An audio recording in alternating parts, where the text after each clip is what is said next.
This is Expanding to Planets in Factorio by channel martincitopants. Another Factorio video by Martin's main channel. Last one was expanding to space or something like that. Yeah, expanding to space. Factorio was the first thing that I think brought me to Martin's Cytopants channel, right? First time I watched it on Seth and I'm like, holy shit, this is really good. Then I saw the Mandalore Gaming's video on that, like, oh, okay. And then Martin also had like, okay, this is great. Factorio was the first kind of game that really pulled me into this type of thing, and I guess Satisfactory is a spin-off to that in a way, right? It's kind of similar but not really, because Factorio is more like a 2D type of game, but Factorio is incredible, right? And all the shit you can do in Factorio is even better, right? Like you can create the traps and shit. It's just fucking awesome. So yeah, in this one Martin's gonna go ballistic with planets and Factorio. What more do you need, right? By Martin at least. So let's watch it. Good evening. Welcome back to Factorio. Last video we installed the space exploration mod, built a big old factory, laid waste to our enemies, constructed a rocket, and launched ourselves into the great beyond.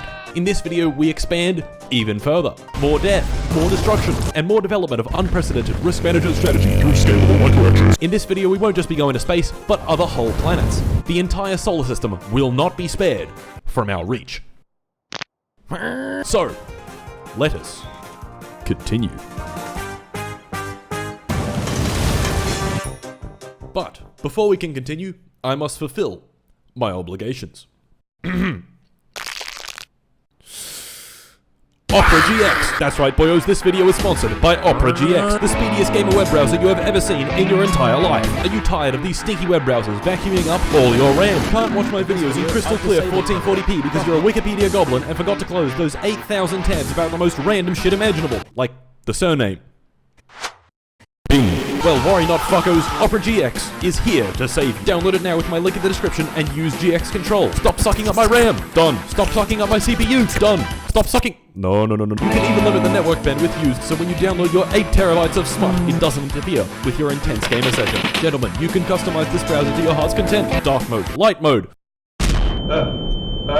Force dark mode on every page so that this doesn't happen to you. And best of all, my very own wallpaper. Simply phenomenal. Fellas, we need to do something very important. Download Opera GX, click this button in the top right, use custom wallpaper, get more wallpapers, download my wallpaper, and rate it 5 stars. Has Opera GX told me to do this?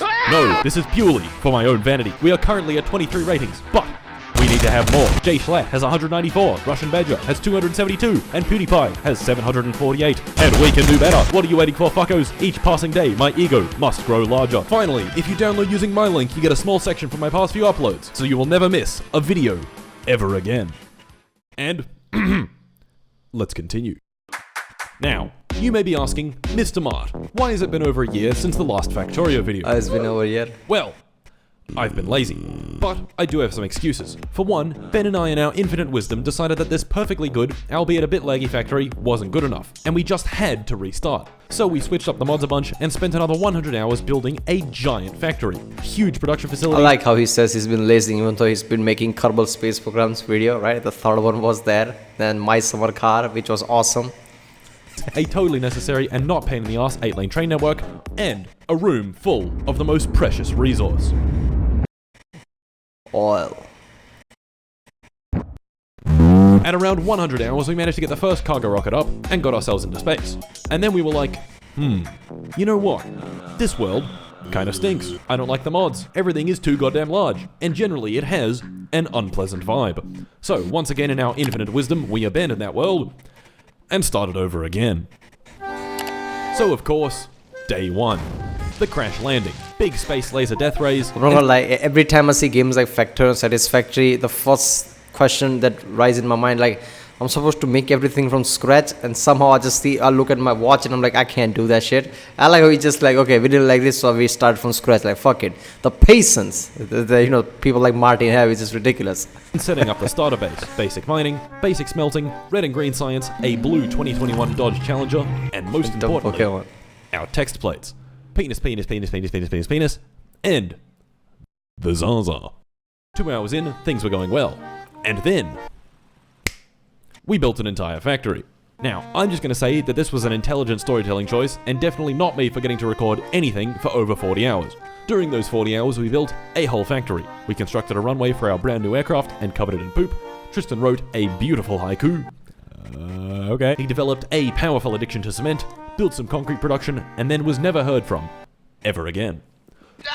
These 40 hours of Factorioing were done before I went to America to make this video, so I wasn't under any particular time pressure. But if I wanted to get this video out in time, things would have to get efficienter, which is a problem for me because if I play Factorio for too long, my brain goes woo, woo, woo, woo, woo, and I walk around in circles for hours at a time, doing nothing. And so, not wanting to dilly-dally any further, Ben and I set our sights on launching to space. Day 2. Time to launch to space. Ben and I loaded up the cargo rocket with a bunch of supplies and did our maiden launch for the 3rd time. And... space, baby! Up there to greet us was this asteroid covered in junk and a bunch more useful stuff that we wouldn't be able to get for quite a while. So, after cleaning off the asteroid, we got to work on today's goal. Space science. Like all the other sciences, but space. While I was hard at work expanding our scientific capabilities, Ben busied himself with the construction. You know what the problem is? What if the is Factorio 2 in the works? I don't know, this game's from 2016, it's been 6 years. But then again, if we see something like Bethesda Game Studios time period, I mean, they might be making it still, right? So if there's Factorio 2, they're, you know, they might be doing something like this, like going to the space or something like that. But somebody already made a mod and it fucking works awesomely, right? I mean, the game kind of ends when you launch off. That's the whole game, right? But in this, it just continues. You go to different planets. Look at the asteroid. I mean, you just have to make it look like somewhat of an asteroid. Otherwise, it's just a 2D map. It's very easy to do in a way. Of infrastructure. I don't know. I have a better idea, Mark. Building stuff in space presents a whole new type of logistical challenge. Where do I get materials? Well, there are a few options. Sending them up in cargo rockets, or using these. Delivery cannons. Delivery cannons do exactly what you'd expect. They shoot stuff into space. For them to work properly, we need a special chest for the goods to land in, and a way of telling them to turn on and off, so this doesn't happen. Deciding on which transport mode to use presents quite the conundrum. Which items do we send via rocket? Is it worth sending the basic plates with delivery cannons, or is that impractical? Making things even more difficult was the fact that some items we got in space couldn't really be used up here, and had to be dealt with somehow. Ben, however, while trying to reconstruct the fish tunnel from our second base, gentlemen, the fish tunnel, found the perfect solution to that particular problem. I don't know, scrap in here. Just fucking flinging it into space. So, after wiring everything together, building delivery cannon chests, making a transmitter and receiver, and setting up our little space science production, before we knew it, space science was done. Bada bing, bada boom! Hey, look at that! This process takes a fair bit of energy, so using our combined 3.5 brain cells, we did this. It's really fucking impossible to walk. We are intelligent Factorio engineers. Back down on Norvis, we had a few issues. For one, a coronal mass ejection. Our umbrella defense took all the power from the factory, causing a giant blackout, but none of our base was damaged, and one of the CME beams even barbecued some biters. So thumbs up from me. Secondly, our flimsy walls were being eaten yet again. I'm gonna take him on. No, Ben, no! I'm gonna fucking die. Ben. For us to work efficiently in space, and eventually on other planets, our defenses would have to be self-sufficient. What we needed to do was build a wall. Day 3. Oh, no. Time to build a wall. If you cast your mind back to the previous video, we got away with minimal wall building because you could just build an impervious moat with everyone's favorite item, water fill. Of course, our peaceful moat building eventually turned into this. Well, the mod author clearly... Like he's playing this like Soviet, I don't know, World War II type of music, I don't know. As soon as his wall and the music hits, like, yeah, this is perfect. Okay, seriously, man, this kind of things can happen in future. At least I'm imagining something like that. When resources and space becomes way too accessible, I can imagine private owners of places actually doing shit like this. And somebody like Martin who's just like, you know, fucking things around. You know, something like this could happen, I don't know. But I'm guessing that high-speed collision would be a real issue in space, right? Because somebody just thrown something out of a cannon, just collides somewhere and explodes everything. Having seen the utter shenanigans one can achieve with a bit of water fill, tragically put a stop to it. Truly a sad day for Bean Boys Incorporated. For this world, we decided not to use water fill since it's really not that fun, so instead we had to build an actual wall with actual defenses. So we built an actual wall with actual defenses. Here's the blueprint. Some flamethrower turrets for the big damage, laser turrets to finish them off, and 2 layers of self-healing mending walls to keep out those I mean, biters. To top it all off, we have straight sections, gay sections, and train stops for our repair train to come and visit when things need repairing. Now, what's the point of spending all this time designing and building a shiny new wall if it doesn't expand our territory? So, I hopped in the attack helicopter and expanded our territory.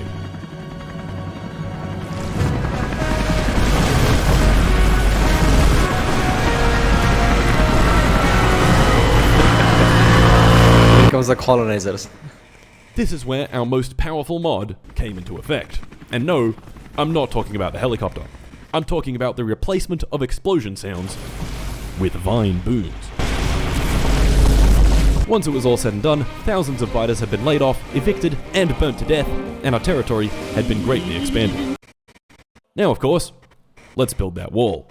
During construction, I had what some might refer to as a silly clown moment. To help speed things up, I'd been making good use of the jetpack, but the jetpack takes fuel, and I ran out. Rough. Walking all the way back was gonna take me ages, so instead of using my shit-ass legs, I handcrafted a Dodge Challenger in about half a second, and drove it back to base. Iron Man shit right there.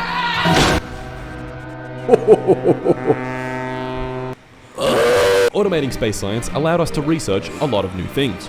New machines. That was a train, right? Oh god, the high-speed trains. Oh god, this is so good. I forgot about that, man. Automating space science allowed us to research a lot of new things. New machines. Growth facility grows biological specimens under a range of controlled conditions. Grows biological specimens. Me. But most importantly, everyone's favorite weapon system. Artillery.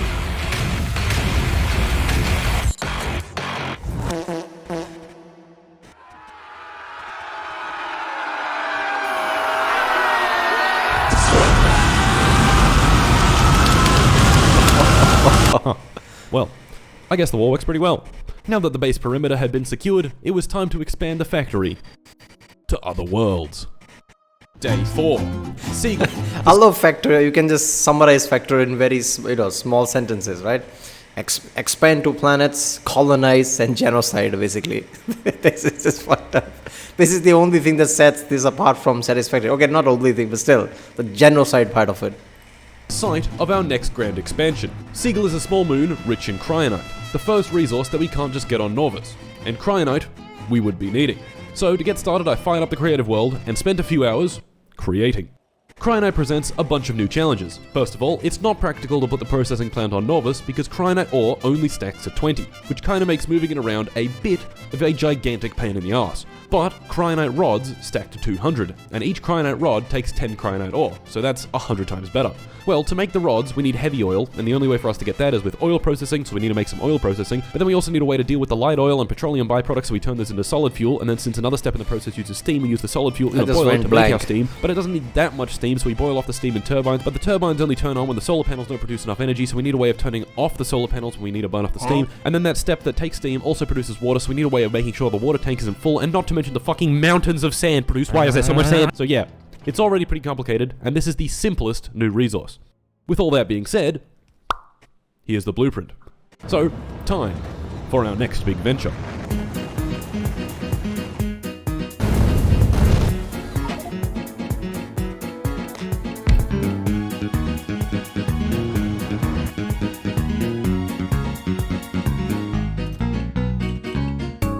Before leaving, I had written out a comprehensive, exhaustive list of everything we would need.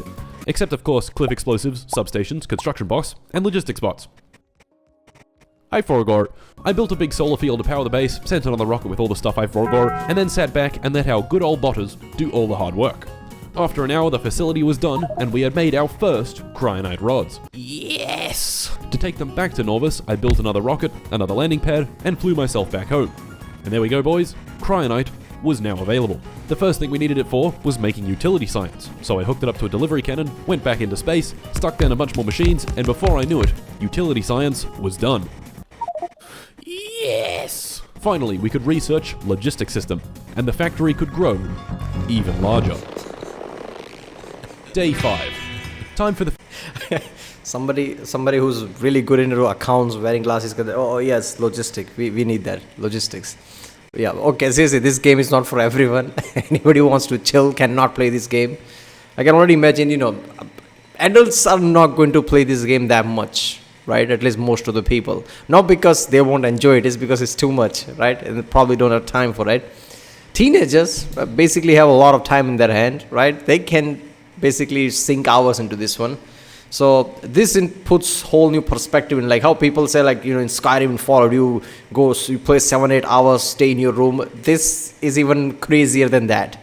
Before you know it, your whole day has gone by and you did some logistic shit here and there. You didn't even finish your factory because that's going to take even more days. Factory to grow even larger. Using our new logistics chest, we began reconstruction of our space base to use a bus design. And tragically, in the process of building our new bus, this happened. Oh. Oh no. Funnily enough, this train had not been touched for over 20 hours and was still spinning. I finished up the side of our bus and rebuilt the science production to make a respectable 60 science per minute. Utility science was done, now it was time for production science. Production science uses vulcanite, and so it was time for more creative world. Vulcanite, like cryonite, has its own set of unique challenges. First off, vulcanite stacks to 20, so once again we want to make it into vulcanite blocks. Vulcanite ore goes into pulverizers, gets pulverized into crushed vulcanite, enriched vulcanite, and even more fucking sand. The crushed and enriched vulcanite are then used in centrifuges with some added sulfur, which produces even more enriched vulcanite through a feedback loop. The enriched and crushed is then sent to industrial furnaces where it's combined with water and petroleum, which makes our final product vulcanite blocks and some steam, and the steam is put through a condenser turbine which converts most of it back to water. Now this process is fairly complicated, but what makes it particularly difficult is the fact that planets with lots of vulcanite also tend to be waterless. No water means we can't easily make the sulfur or petroleum, so those need to be shipped in. Or do they? Since we now have access to cryonite, we can also freeze the water and ship it around that way. Water ice can stack to 200, and each ice holds 100 water, so every stack is 20,000. This is quite a good solution, because ice is almost free, and we don't have to ship any barrels, which is good. Oh my god, can we take a second and appreciate the people who made these mods, or collection of mods? I don't know how many mods are working here, but the planet mod, they literally thought like, okay, this is too easy, let's make this waterless. So they have to bring in water or think some other way to bring in water. Otherwise it would be too easy, right? Just go to planet, do your shit, come back. No, now you have to think about things, right? How you're gonna, approach, what way, how you're gonna, create this kind of a system where it works. I mean, that's how the space in reality is going to work, right? You're not going to find everything you want in one place. You're going to have to, I guess, transport, make it work, make factories in space, in planet and shit like that. Because barrels suck. While I was sorting all this out of my head, Ben joined the creative world and decided to build some plutonium reactors. Uh-huh. Of course, seeing as we were in a creative world and had access to whatever we wanted, things very rapidly went off the rails. Plutonium atomic bomb. Alright, Martin, where the f are you? Don't shoot this, please. Oh my god.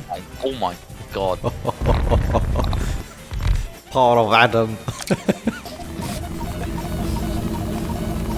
It's gonna shoot fast, okay? Let me do it. Oh, there they go. God. Jesus Christ. My screen is just white. What are you... Look. What's with all the worms, Ben? Alright, Martin, in game blueprint, if you ever need a block of 23,000 worms, it's just fucking there. Oh my god, that's a lot of worms. A lot of fucking worms. That's what that is. Back in the game, we got a few Also things ready for our biomass, Vulcanite basically, that's expansion what they're and had a saying. look around at the star map when we noticed an interesting structure in the asteroid belt. I'm not gonna lie, well, how powerful is that, right? Artillery, plutonium nukes, or whatever that is. Holy shit! I mean, look. Again, I'm constantly bringing this into realistic element of it. But when we become space people, where we dominate space, resources are going to be too much easier, right? And right now, information is easier, not the energy and resources. When energy resource becomes, in a way, essentially free and a lot, basically. Yeah, this kind of shit is going to go out of hand, right? Especially things like nuke artilleries and shit like that. Because it's going to be much easier. You're not going to have population issues because you're going to have colonies. So population is just going to go out of control. Even more than it is today here, right? Resource is going to be so much there. So it's just going to go out of control. Those Fermi paradox shit is going to become a real thing. I mean, I thought it's not going to, but when I think about it, right, it's going to be a big issue in just mere centuries. We're going to populate a lot of planets and shit when we are able to do that. Day 6. Agni, our chosen destination for vulcanite processing. But first, more creative world to try and wrap my head around cargo rockets. Okay, it's been a few By hours. the way, Agni means fire in Sanskrit. Yeah, Sanskrit, Hindi, whatever. But yeah, in Indian language, yeah, that's what it means. So But it's did you wrap plants your going to head be covered in around fire or cargo something? rockets? Nope. This large amount of Factorio I had been doing was definitely getting to me. My initial plan of being efficient called for a schedule, short breaks every hour or two, frequent meals, but all of that went out the window once I started actually playing. Yeah, sure, I could eat right now, but I'm almost done with my new smelter setup, and I think I know which is more important. This game really is crack. Anyway, I still had a job to do, and today it was to go to Agni and get some goddamn vulcanite. I loaded up a rocket, this time remembering to bring the stuff I forgot last time, and flew over to our next big venture. Struggling to write.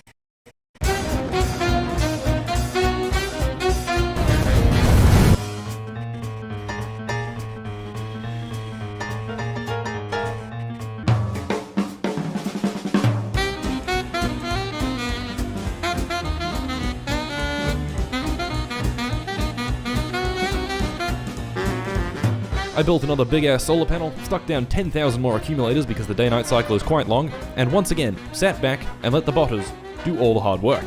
And after a few hours of bringing more stuff from Norvis, the blueprint was built and vulcanite was finally being processed. So I took it back home, made a setup to make iron ingots, loaded it all on delivery cannons, built even more space machines, and what do you know? Production science was automated. Oh my god.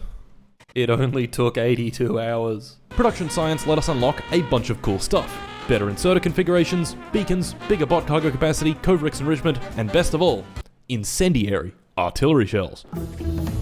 These are like normal artillery shells, but spicier. And with that, I quit Factorio and went out with my friends to a nightclub. Okay, didn't he just made nuke artillery? Why do you need incendiary when you're nukes? You know, for efficiency. Day 7. After a rather solid night out, leaving the club when the lights came on at 4 AM and getting home at 5, I went to bed, got nowhere near enough sleep, and hopped back on Factorio. However, as you can probably imagine, the powerful hangover I was battling with left me playing Factorio like a complete brick. So, I wasn't going to do anything complicated, just some simple upgrades. Productivity Module 3s, some Covrix processing, concrete production to fuel my incredible cement addiction, some upgrades for the science setups, and finally, designing and building a nuclear reactor that takes no inspiration whatsoever from this one by Zisto. Nope, none. They just happen to be quite similar, for no particular reason. I completed the day with some copper smelting expansion. Hey girl, are you a construction worker? Because you are building. It simply just makes sense. It just makes sense though. And right before I went to bed, I found this wonderful hidden text plate. A noose. A noose. Day 8. It's Our Egyptian. resources are running low, and that space we claimed on day 3, well, I think it could be larger. Right now, we need more copper, and while there's a little bit within our walls, there is much, much more just a little outside of them.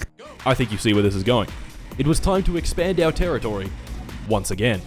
I laid out a plan for a new wall, trying to use as much water as possible. But what's the point spending all this effort clearing out new territory if our wall is outdated and shit? So I hopped back into the creative world and built Wall version 2. For our new wall, I would be using some of our new upgrades. Each wall segment would have an artillery turret loaded with incendiary shells, but the main difference is in the train stops. The old system was dumb, but the new system is less dumb. This totally, fully necessary big blob of combinators reads the contents of these chests and calls the train when supplies run low. The main advantage of the new system is that once the station is built, the train will automatically come by, unload the materials and construction bots, and the bots will build the rest of it for me. The flamethrowers also now use napalm, since why not? Anyway, for us to actually build these walls, we would need to clear out a lot of biters. So, I hopped back in the attack helicopter and got to work on our next grand expansion.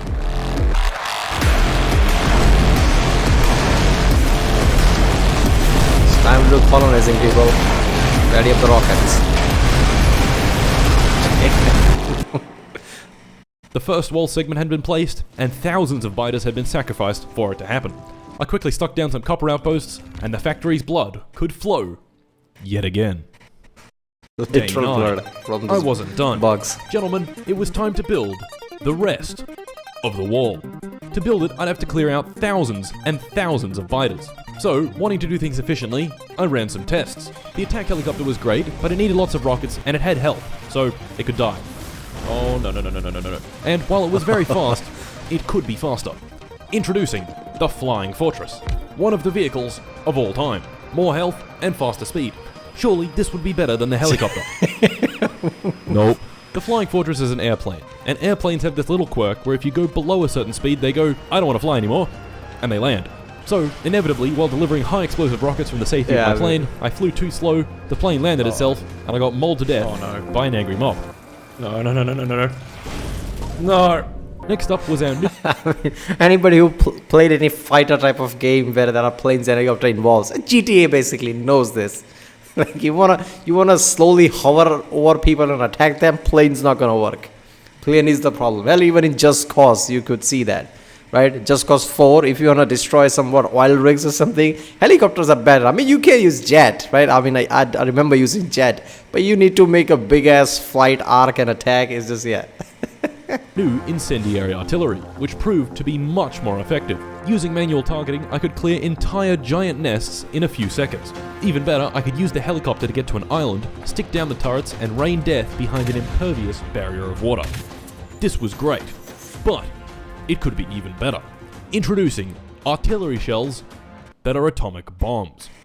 Ooh, there you go. Our arsenal was perfected, the blueprints were ready, and Operation Poop Shit was a go. If you have nukes, you don't need anything else. Oh shit!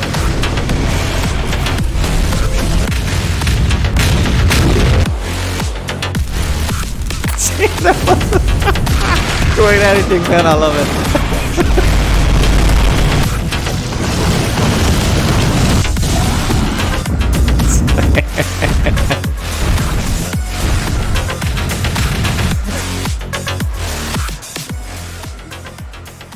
Oh, people, humans are here. Resonant frequency of my room.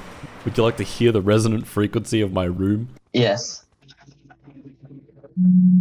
And would you look at that? The biters are all dead, and the wall is all built. Holy shit, I think that's it. In total, it took me about 13 hours of pure killing, paving, and building to get here. But it was definitely worth it. Because safety and security had finally, for real this time, been achieved. Day 10. With our Imagine if some aliens went by this planet just, I guess, few months or years ago and saw that, oh, look at that. What a nature's treat. Look at all those worms and all those natural animals and whatever that is, right? Look at all the greenery, and it comes back after a few months and years. Only factories and conveyor belts everywhere, no bugs, no nothing, no animal. Yeah, there's certain evidence of there's been nuke fire or something, just everything's ash. There you go, humans are here. Borders more secure than ever, it was time to continue on our galactic conquest.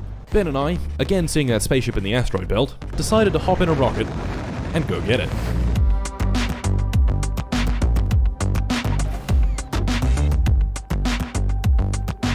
Alright, here it is, Ben.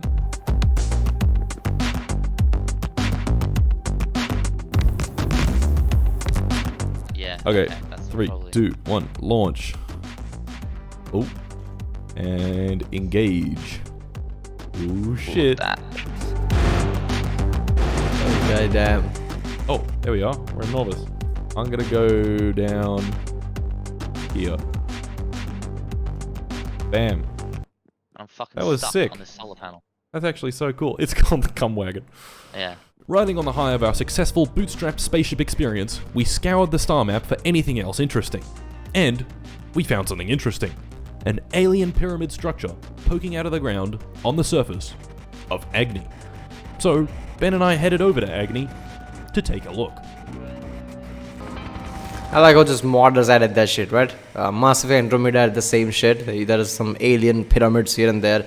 Yeah, people's just fixation with Egyptian thing, like Egyptian pyramids has to be alien. You can see the leaking in everywhere else, right? Oh, look at that! There are some alien structures. It is a pyramid. There it is. Yeah, Okay, 3, 2, 1, go. Well, shit.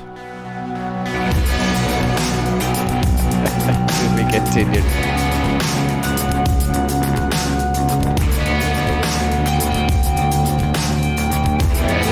mod. That's it. That's it. Thanks once again to Opera GX for sponsoring this video. Yep, there you go. Yeah, we go to operagx.gg forces martincitopants and support this guy. This guy is incredible. I mean, you can say things about any big creator, like, you know, there's some uniqueness to them, but Martin is really unique in a different way. I don't know how to explain that. Like his, you know, space video, right? Kerbal space program, it's just like untouchable, like nothing I've seen. Like back to drawing board and just, you know, teaching people, that kind of scenario is just perfect. Factorio kind of feels similar in a way, the way he plays it, right? But it's just logistics and crap, right? People told me that he has a degree in physics or some things that kind of make sense, right? Like how is he doing this? But yeah, this has been incredible, especially that I want to see him do more My Summer Car. I don't know why, there's something about this just fucking too good, right? Especially the guy who hunged himself, that game is too good, right? Obviously Factorio is Factorio, there's nothing more to say to that, right? Seth has covered this, Mandalore Gaming has covered this, and now Martin has covered this 3 or so times. So yeah, very incredible game. So yeah, I'll see you next time. Don't forget to like and subscribe, so I know which type of videos to do tomorrow. I love games, right? I've been a gamer since I don't know, a single digit age. I don't remember when I was. As far as I can remember, I've been a gamer, right? Very back in time. I used to play NFS 2 or something. That's what I remember when I was a kid, right? So yeah, I love games. I want to react to more gaming content. But you know, it's sometimes really hard because the videos are too long. But yeah, I guess I'll see you next time.